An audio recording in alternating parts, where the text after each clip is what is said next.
Bonjour à tous et bienvenue sur la chaîne Personne connaît. La tempête cœur qui est passée, le potager est dévasté, on va voir ce qu'il reste encore à sauver et les moustiques sont énervés. Allez, c'est parti.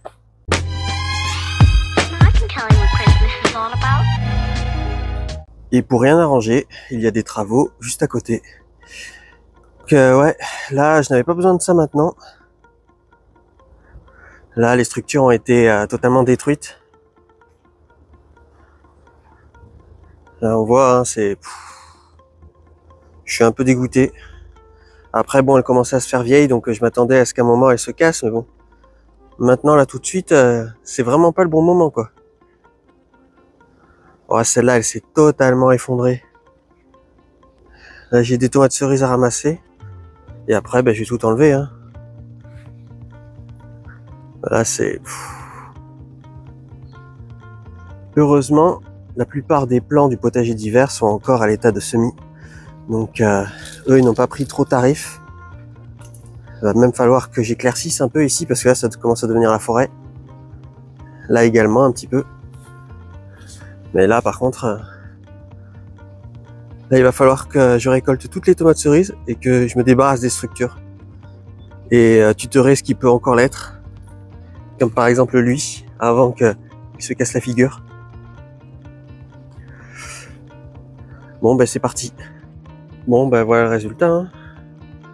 Là j'ai redressé celui-là qui était couché. Là ces bouts de bois là, c'est pas terrible. C'est bambou. Je pense que je vais m'acheter un lot de 20 fers à béton et je vais remplacer tous mes piquets là, fabriqués maison, par des fers à béton. Ça sera beaucoup plus résistant et beaucoup plus durable. Et beaucoup plus facile à utiliser aussi. Parce que le do it yourself et le faire soi-même, ça 25 minutes, mais rien ne vaut quelque chose de solide. Là, ben voilà, hein, les structures, il n'y en a plus. Il va falloir que je reconstruise tout. Ce sera l'occasion de faire des vidéos. Là, on voit que mes bandes de culture, elles n'arrivent plus à digérer tous les apports que j'ai fait. Donc là, j'ai plus d'apports à faire. Et sûrement au printemps de l'année prochaine, et ben là, je me mettrai à tout enfouir dans le sol, profondément. Et comme ça, je pourrais repartir dans une bonne base. Là, voilà, hein, plus de structure. Ça fait un peu bizarre de voir le potager comme ça. J'ai pas l'habitude. Là, voilà les structures. Il reste plus grand chose. Voilà, j'avoue, ça tombe vraiment mal parce que j'ai vraiment pas le temps de m'occuper de ça en ce moment. J'ai quand même réussi à sauver quelques récoltes. Voilà, plein de haricots violets, de la blette, des feuilles de chou qui étaient cassées, un petit concombre. Là, il faudra que prochainement je vous ferai une vidéo bilan en fait, une vidéo bilan de toute l'année au potager. Et je vous montrerai les stocks pour cet hiver. Là, j'ai bien rempli les 2 congélateurs en vrai. Hein. Je pense que j'ai de quoi passer l'hiver. Il faudra que je compte aussi sur le potager d'hiver pour être sûr de tenir. Mais ouais, ça fait bizarre, hein, franchement. Ça fait vraiment bizarre. Nous sommes le jour 2. Bon, voici ce qui reste des structures du potager. Là, malheureusement. Mais bon, dans tout ce malheur, j'ai une bonne nouvelle. J'ai enfin reçu la nouvelle serre de jardin que je vous avais promis, qui est juste ici. Je vous ferai bien entendu une vidéo dédiée où je vais la monter entièrement. Et là, à côté, je suis en train de stocker des parpaings parce que j'ai un projet pour cet hiver. Je vais pas construire un, mais 2 châteaux d'eau. Minimum 2 châteaux d'eau. En fait, il m'en faudrait un au potager et un à la nouvelle serre. Comme ça, ça permettra d'optimiser mon système d'arrosage automatique à l'eau de pluie. Il y aura plus de pression à la sortie du tuyau et il sera beaucoup plus performant. Donc voilà, là je vais construire 2 châteaux d'eau minimum. Là la nouvelle serre et là-bas c'est mon stock pour l'instant de palettes qui en est là à ce niveau-là, avec lequel je compte construire la future douche solaire et puis les toilettes sèches de jardin. Donc pour l'instant c'est un petit stock mais ça se remplit petit à petit. Que devient l'ancienne serre? Et bien, la voici. À l'intérieur tout pousse très bien. Là ici j'ai du mesclun qui pousse tranquillement. Là ici j'ai de la roquette qui pousse elle aussi très bien. J'ai des choux un peu partout dans les bouteilles. Là j'ai le radis noir d'hiver. Et si ça fait comme d'habitude, normalement je vais commencer à le manger courant décembre. Là j'ai toujours des choux un peu partout. Là j'ai mis une bouture du chou d'Aubenton le chou de Banton qui est ici. J'ai mis une bouture ici. Et là, ça c'est mon mesclin préféré, le mesclin crétois, que j'avais semé avec vous la dernière fois. Concernant le tas de bois, il me reste encore ça et ça à broyer. Donc ouais, il y a encore du taf, mais ça a pas mal diminué. Et malheureusement, mon gazebo a pris un coup avec la tempête. Là, ça s'est totalement arraché. Donc il faudra que je réfléchisse. Peut-être faire un truc un peu plus durable, je sais pas encore. Mais bon, là en ce moment, j'ai d'autres chats à fouetter.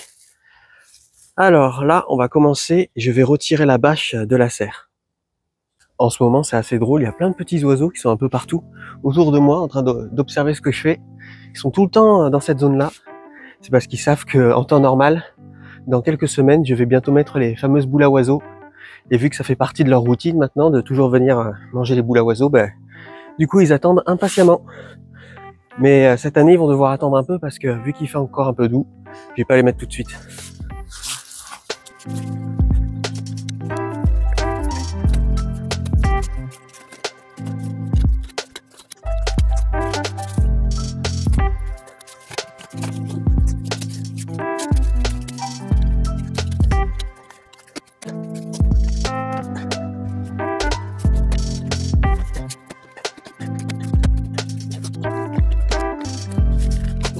Bon, voilà où j'en suis, j'en peux plus.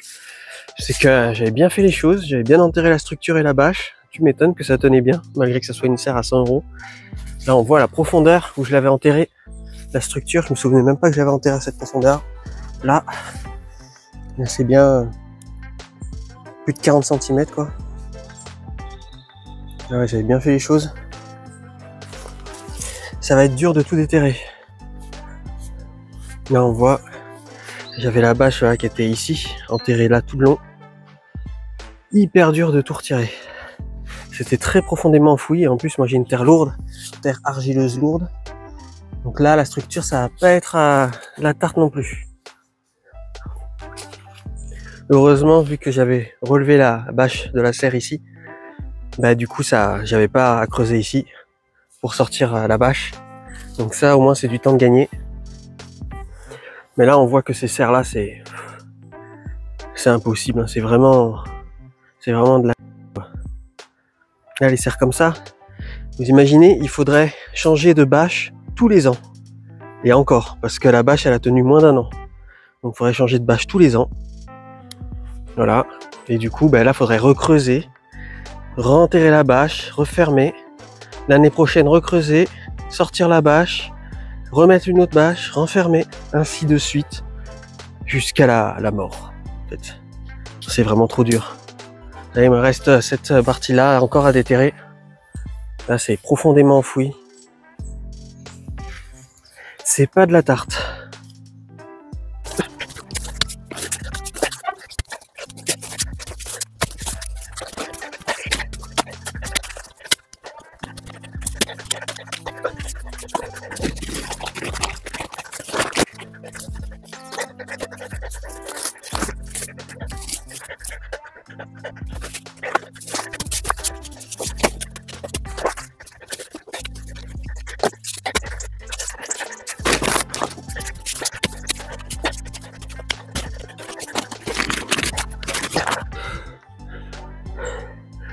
Bon, j'ai bien avancé. Là, j'ai creusé tout le long, j'ai sorti ce qui restait de bâche. Là, je suis en train de creuser tout le long là-bas pour retirer la structure. C'est que je l'ai enterré profondément. Un truc de fou. Là, j'ai creusé tout ça et j'ai même pas encore atteint la structure. Elle est enfoncée profondément là-dessous. Là, j'ai creusé tout le long ici pour retirer exactement le truc là. Oh, je ferai pas ça tous les jours. Hein. Là, il faudrait que je creuse ici tout le long, là, pour pouvoir retirer le bout de structure également ici. Ça va pas être facile. Et là également, il faudrait que je creuse ici tout le long. Parce que là, c'est à ce niveau-là, on la voit un petit peu. Et là, c'est là-dessous, là. C'est sous tout le merdier, là. Ouh. Là, les semis, ils vont voir la lumière du jour, ils vont kiffer. Aïe, vivement d'en finir avec ça. J'en peux plus. Faudrait que je prenne une journée complète. Je me lève à 7h, 8h chantier, jusqu'à 18h. Comme ça, là les choses avanceraient. Là en plus j'ai pas dormi de la nuit, je suis crevé. Quand on visualise les choses dans sa tête, ça paraît tellement simple, tu te dis bah je creuse là, tac, tac, je fais ça. Dans ta tête, c'est plié en une demi-heure. Mais il y a dans ta tête et il y a dans la réalité. Pouh. Je sais pas si vous connaissez le sentiment horrible de quand tu vois plein de choses commencer autour de toi et rien de terminé. Et du coup, à chaque fois où que tu regardes, en fait, il y a toujours des trucs à faire. Là, il faudrait que j'enterre à la base du miroir pour éviter qu'il tombe en avant. Là, ce poirier il est mal placé, je vais le déplacer. Là, faut que je m'occupe de la serre. Là, faut que je broie tout ça. Là, il y a le tas de bois, faut que je le déplace par là-bas, dans son futur emplacement. C'est vraiment horrible comme sensation. En fait, le truc, c'est qu'il faut que j'en profite avant qu'il pleuve beaucoup, parce que sinon, ça va se transformer en Gadouland, ça va être encore plus dur. On va retrouver dans la boue. C'est comme quand j'ai creusé le bassin, j'ai creusé sous la neige, j'étais couvert de neige, là c'était un gros tas de boue. C'était pas facile, hein. Allez.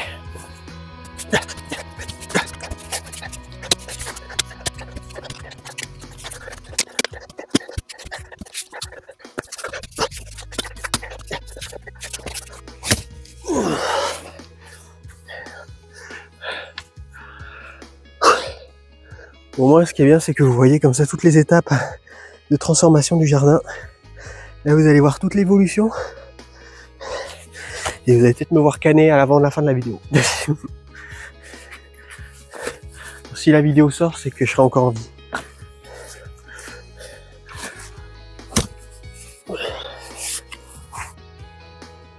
Ah, mais la structure de la serre, j'ai enterré jusqu'en Antarctique, c'est pas possible.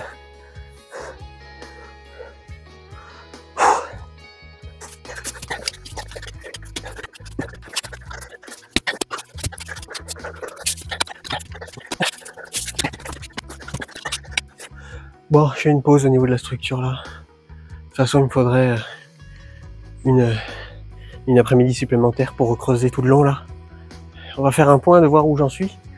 Et puis la prochaine fois, je reviens à cette structure. Hein. Je pense qu'il va me falloir beaucoup de temps pour installer l'autre serre, si je veux bien l'installer, faire les choses proprement, que ce soit durable, que ce soit bien fait. Parce que là, on avance au compte-gouttes. Bon, voilà où j'en suis. Là, j'ai creusé une tranchée là. Il me reste à creuser une tranchée là. Là-bas, il faut que je recreuse un peu plus parce que c'est bien coincé encore. Ah, c'est profond, hein, hein. C'est profondément enterré, hein. Là, il faut que je recreuse un peu plus. Ouais. Là, il va falloir que je creuse. Il va falloir que je creuse. Là, j'ai toujours pas réussi à trouver la structure. Alors que j'ai bien creusé ici. Enfin, tu m'étonnes que la structure à 100 balles, elle tient là. Je l'ai enterré, genre, les 3/4 presque. Je l'ai bien enterré profondément, le truc. Là, tu m'étonnes que ça tenait face au vent. Hein. Ah, ça, c'est sûr que là, enterré comme c'était. Oh, yeah. En fait, il faut que je fasse les choses par étapes parce que là, je fais n'importe quoi. Je me perds à faire plein de trucs en même temps. Il faudrait que je m'occupe en priorité du tas là derrière moi et que je prépare tout pour qu'il soit prêt à être broyé. Comme ça, j'amène le broyeur, je mets tout dans le broyeur et ciao, bonsoir. Ça sera une bonne chose de faite déjà. Je fais une petite pause et puis je m'en occupe. En fait, c'est ça mon problème, c'est que je fais plein de choses en même temps, je commence plein de choses, je termine rien, je suis pas méthodique.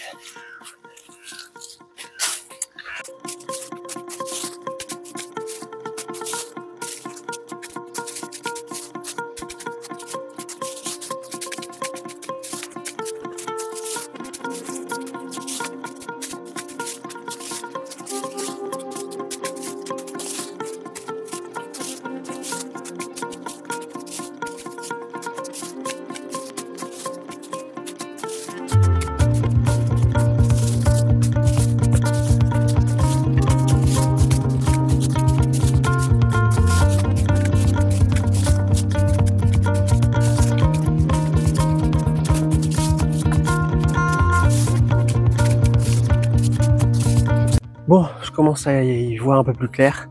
Je vais vous faire une visite guidée de mon organisation. Donc, dans l'ordre des priorités, ça c'est mon tas à broyer. Tout ça va falloir que je broie. C'est le tas à broyer. Ça c'est le tas, il faut que je termine de m'en occuper.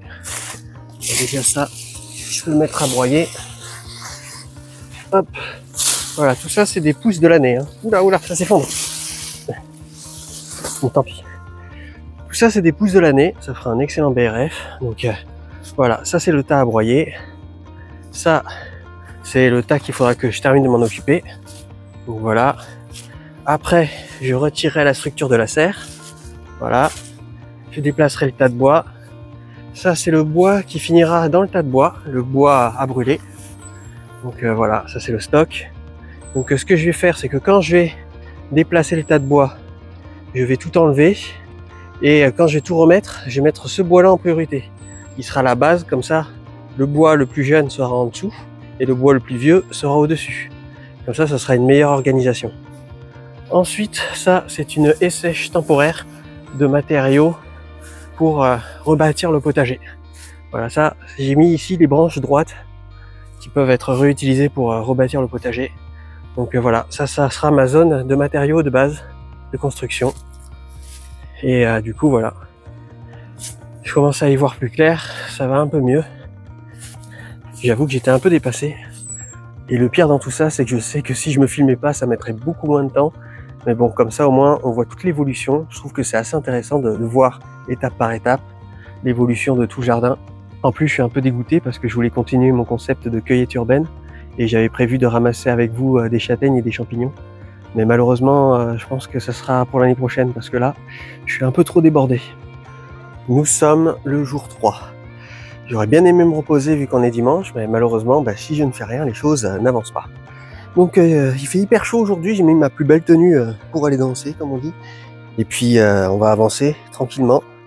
Là, je vais broyer ce qui me reste encore à broyer. Je vais essayer d'en finir enfin avec ce tas de branchage.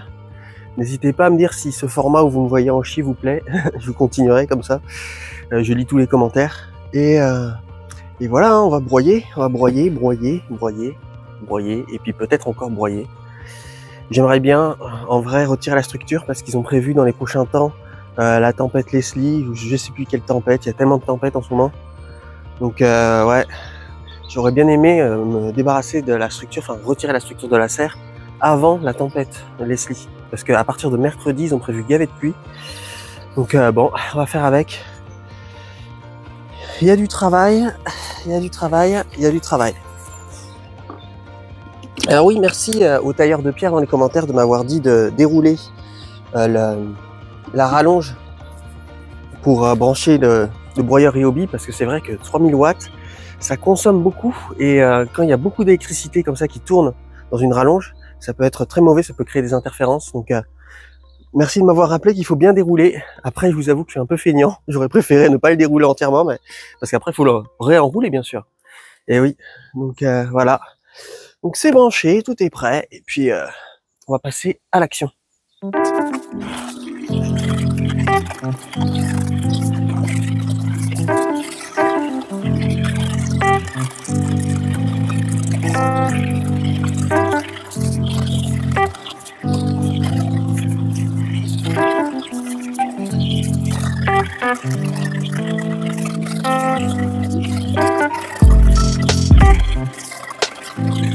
Allons voir mon joli BRF.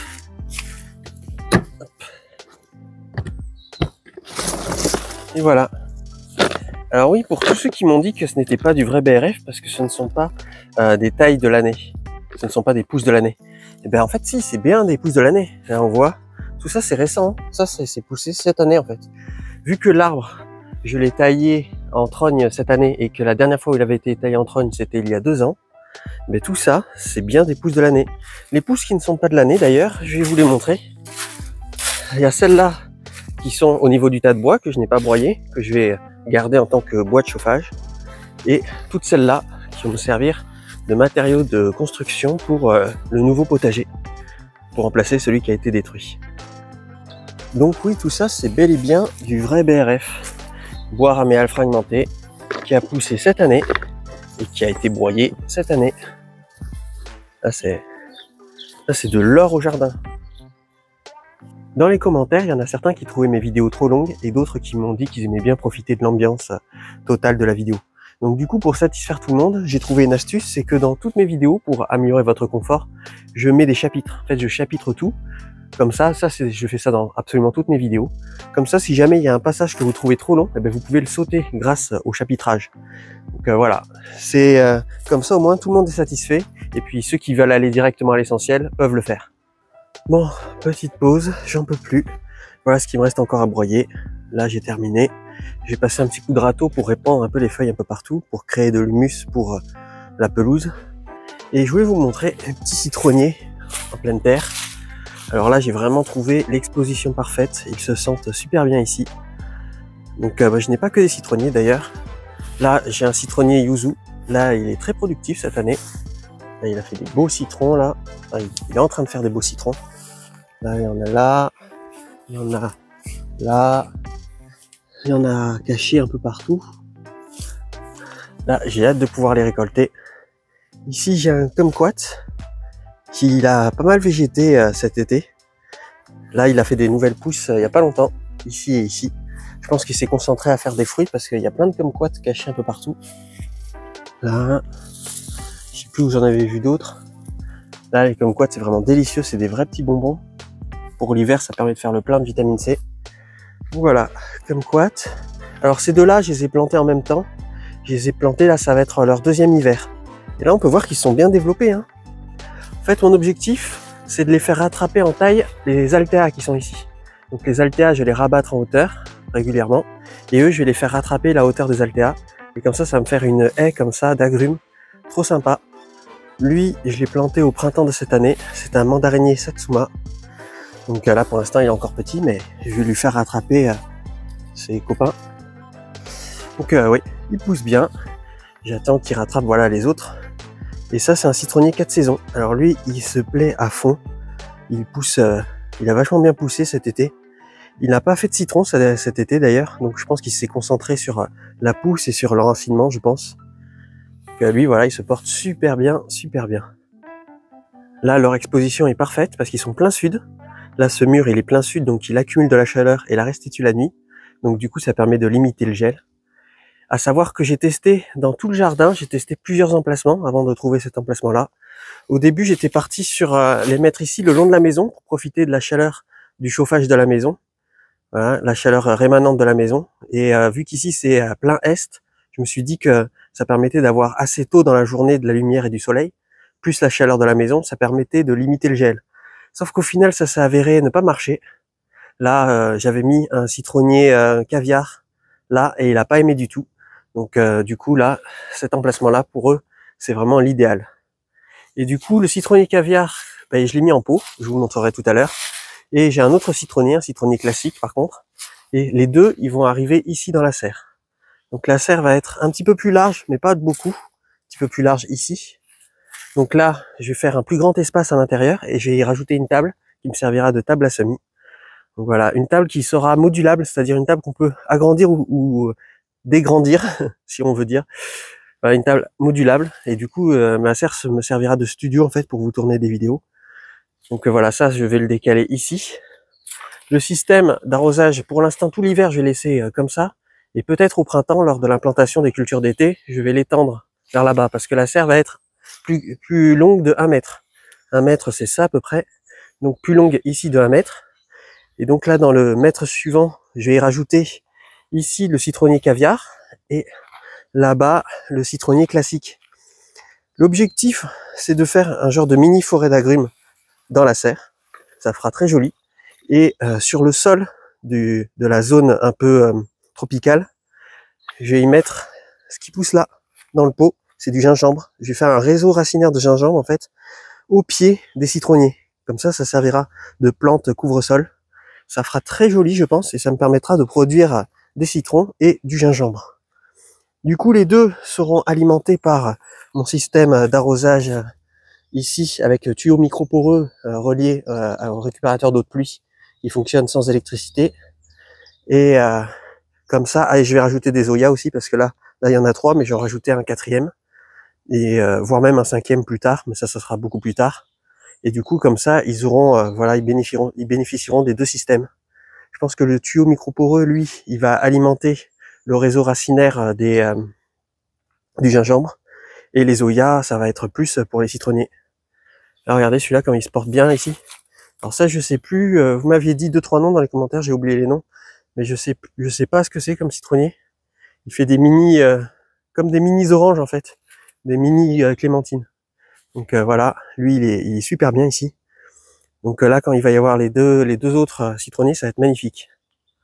Voilà les deux citronniers qui iront dans la serre. Alors, voilà, un citronnier classique et le citronnier caviar. On va continuer également vite fait le suivi chez les poules, très vite fait. Alors j'avais planté avec vous un début de haie de, comment ça s'appelle déjà, le poivrier du Sichuan. Hop là, on entre chez les monstres. Donc voilà, j'avais planté avec vous des poivriers du Sichuan. Ils se portent très bien. J'en ai un ici qui va me permettre de cacher le mur ici, et un ici. Au milieu, je sais pas encore trop ce que je vais y planter. Je suis en train d'y réfléchir. J'ai plusieurs hypothèses. Je pense que j'ai planté un argousier ici et un argousier de l'autre côté là-bas, pour qu'il fasse une pollinisation croisée. Là, ce pommier, j'ai mangé ses pommes cette année. C'était la première fois qu'il en faisait et elles étaient délicieuses, délicieuses. Franchement, un plaisir. C'était, pour être honnête avec vous, sûrement les meilleures pommes que j'ai mangées, parce que moi d'habitude, je mange des pommes sauvages ou des pommes du commerce, vu que j'en produis pas encore. Et du coup, c'est différent de manger des pommes de... C'est un pommier jaune à gold. Et c'est vraiment différent de manger ses propres pommes. Franchement, c'est un plaisir absolu. Donc lui, il se porte super bien. Franchement, son tronc, il a gagné en épaisseur, parce qu'avant, c'était une brindille, le tronc. Il a bien gagné en épaisseur. Et lui, voilà, il va faire ici un gros... Il va devenir magnifique. Je vais le faire pousser vraiment pour qu'il devienne top. Là, pour l'instant, ici, j'ai un poirier qui a un peu du mal. Après, je l'ai planté... j'ai planté au début de cette année. Donc là, pour l'instant, il végète. Mais je pense que bientôt, il va prendre son envol. J'ai mis un petit grillage autour pour éviter que les poules grignotent les premières feuilles. Et là, j'avais planté vite fait, en attendant d'avoir une haie, des topinambours. Et là, il y a celui-là, il est énorme. Je pense que là-dessous, il doit y avoir des tonnes de topinambours. Ça se trouve, l'année prochaine, il va y avoir des topinambours chez le voisin. Et voilà. Du coup, ça avance petit à petit. Là, j'ai mis d'ailleurs le BRF au pied des poivriers du Sichuan. Là, comme ça, ils vont être au top. Ils vont bien pousser, je trouve. Enfin, je pense. Ah, ils sont vraiment très beaux. Chez les poules, ici, j'avais tenté de faire un bassin naturel, 100% naturel, sans bâche ni rien. Donc, bon, voilà pour l'instant ce qui devient. Je pense que cet hiver, je vais le recreuser. Et je vais refaire l'étanchéité en remontant l'argile qui est en profondeur pour faire l'étanchéité sur les côtés pour qu'il garde l'eau un peu plus longtemps. Mais on voit bien que voilà, un bassin qui n'est pas relié à une source, eh ben, se tarit sans arrêt. En fait, il est rempli que l'hiver, quoi. L'hiver, il était tellement rempli qu'il débordait vers là-bas. Il monte un rayon en pente et qui descend comme ça. L'hiver, il débordait, c'était hallucinant. Et ça, c'est les fossés que j'ai fait pour entraîner l'eau. Il va falloir que je recreuse tout ça cet hiver. Et du coup, voilà, un bassin naturel, ce que ça donne. Là, comme futur projet, que je vais faire d'ailleurs, ici, je vais planter un poirier nain. Comme ça, je pourrais l'arroser en fait sans aller chez les poules.